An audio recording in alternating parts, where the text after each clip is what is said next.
Vossa Senhoria Luiz Henrique, me permita lhe chamar assim, porque é o nome do meu primogênito, Luiz Henrique, e eu fico mais à vontade ainda. Mas, Vossa Senhoria, Francisco de Assis, grande pacifista e humanista, tem uma frase que é muito inspiradora, que diz o seguinte: as palavras podem até convencer, mas é o exemplo que arrasta. A gente viu várias aglomerações do presidente da República, inclusive o senador Exalci Lucas, aqui presente, fez um requerimento. Eu acolhi prontamente pela Independência e apresentei esse requerimento para ver a agenda presidencial desses encontros. E eu queria saber a opinião do senhor com relação à liderança maior do país, dando esse tipo de exemplo.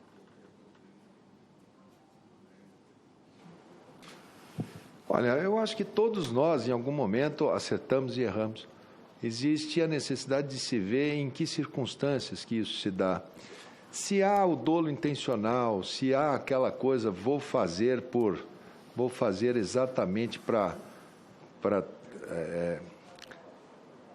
confundir, para induzir, né? Eu acho que isso é o que divide.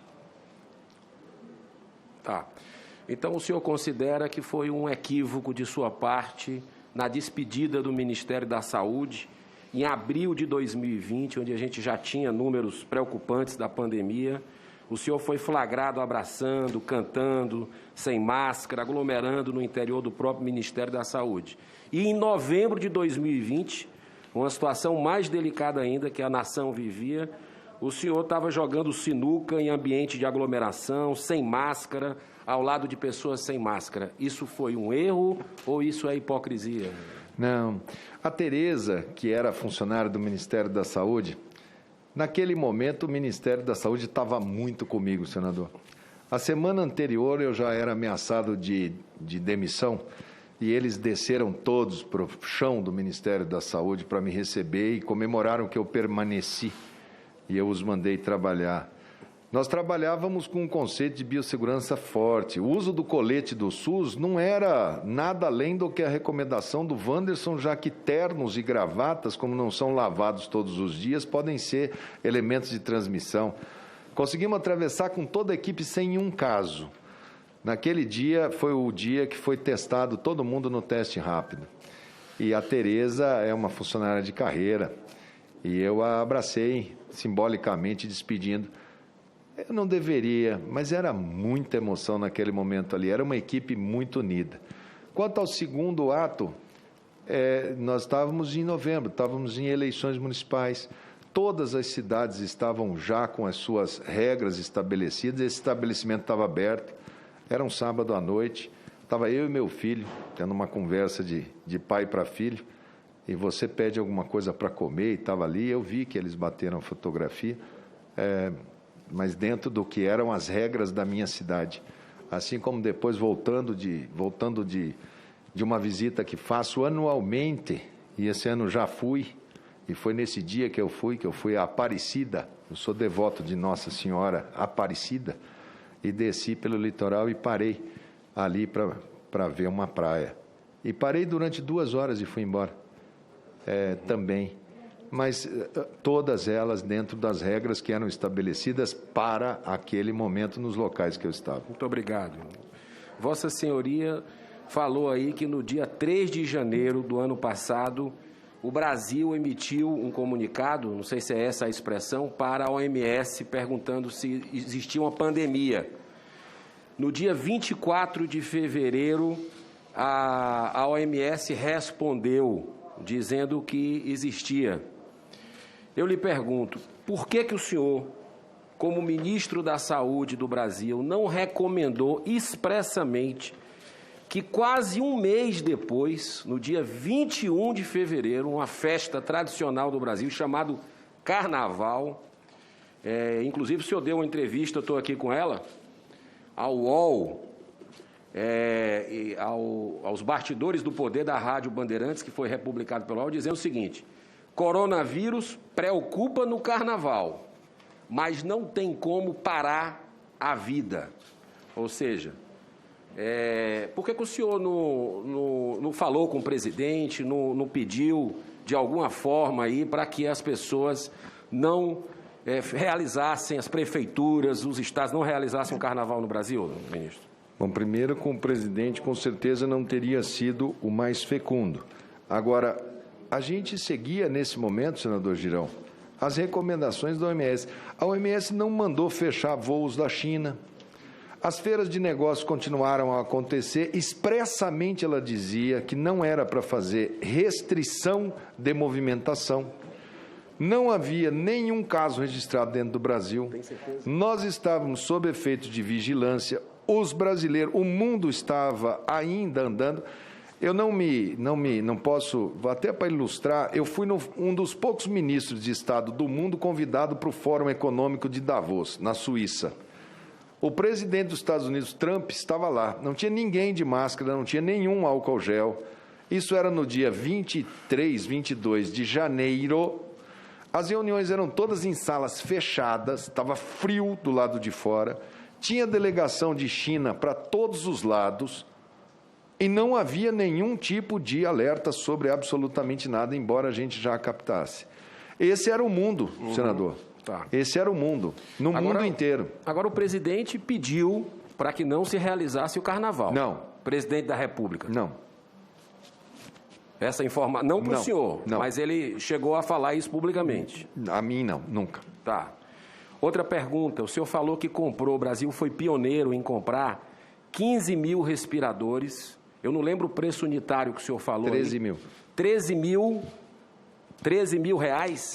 Para a indústria brasileira. Preço barato. Realmente tem que parabenizar pelo... conseguiu o melhor preço. Né? Agora, como é que o senhor me explica se há uma mínima comunicação, que o senhor disse que existia, entre o Ministério da Saúde, os governos e governo do Estado e prefeituras, que, por exemplo, o Consórcio Nordeste, que reúne 9 governadores do Estado do Nordeste, comprou 300 respiradores de uma indústria, não me pergunte o que é que tem a ver, o que faço eu lhe pergunto, se o senhor sabe, da indústria da maconha, empresas que comercializam produto à base de maconha, não sei o que é que isso tem a ver com Covid e com respirador, mas comprou a um preço de 150 mil reais e até hoje esses respiradores não chegaram.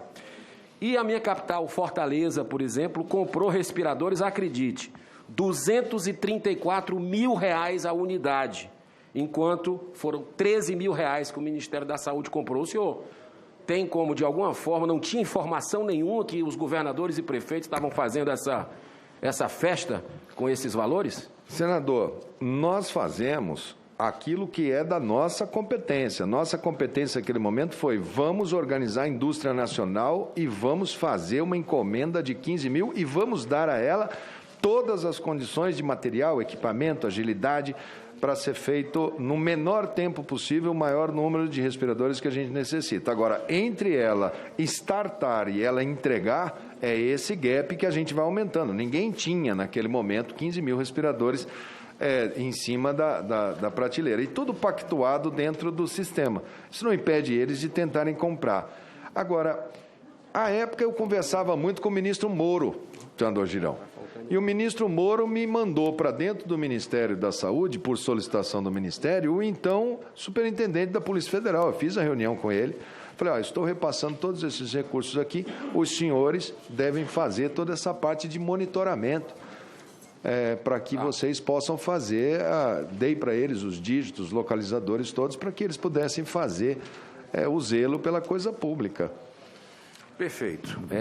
Mais uma pergunta. Diante de tantas mortes, Vossa Senhoria, Luiz Henrique, e risco de colapso nos hospitais, com grande carência de vacinas, de quase impossibilidade de se fazer um lockdown 100% efetivo, e é uma guerra que a gente vive, que a gente viveu no período que o senhor era ministro, e que não dispomos de armas certificadas, entre aspas, para fazer esse combate, e onde devemos usar todos os recursos possíveis, apoiar a autonomia do médico e do paciente, evitando a perseguição e menosprezo das dezenas de milhares de médicos que o adotam.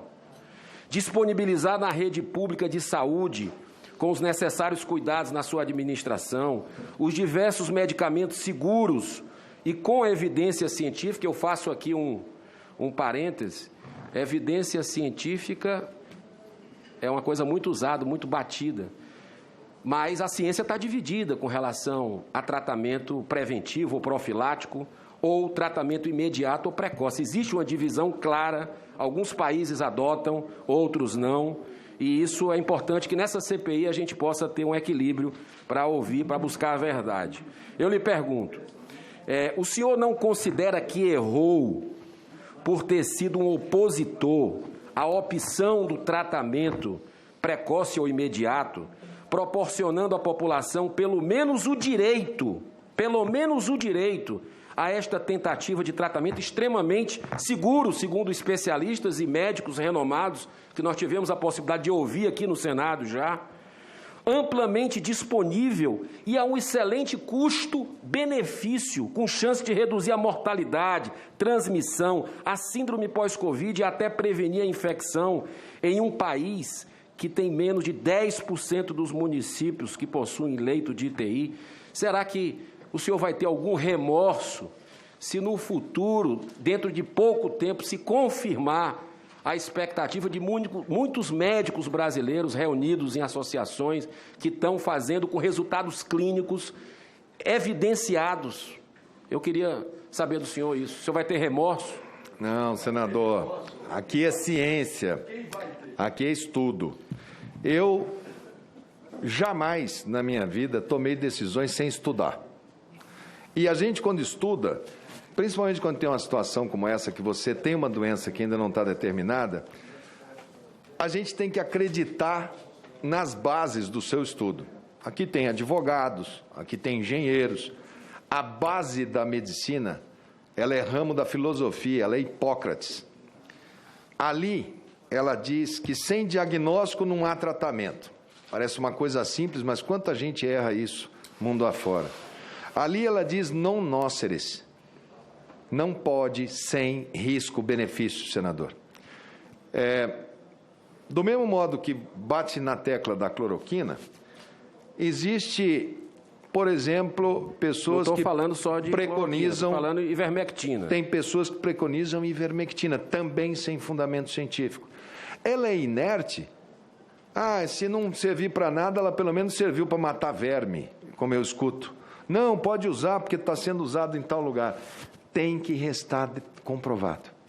Tem que estar dentro da agência. Tem que estar dentro da bula. Tem que estar dentro do compêndio. Eu tenho aqui a bula. Eu não vou ler porque ela é muito grande. Eu tenho a bula da cloroquina e a bula da ivermectina. Eu recomendo a todos vocês que leiam, para que vocês possam saber pelo menos os efeitos colaterais.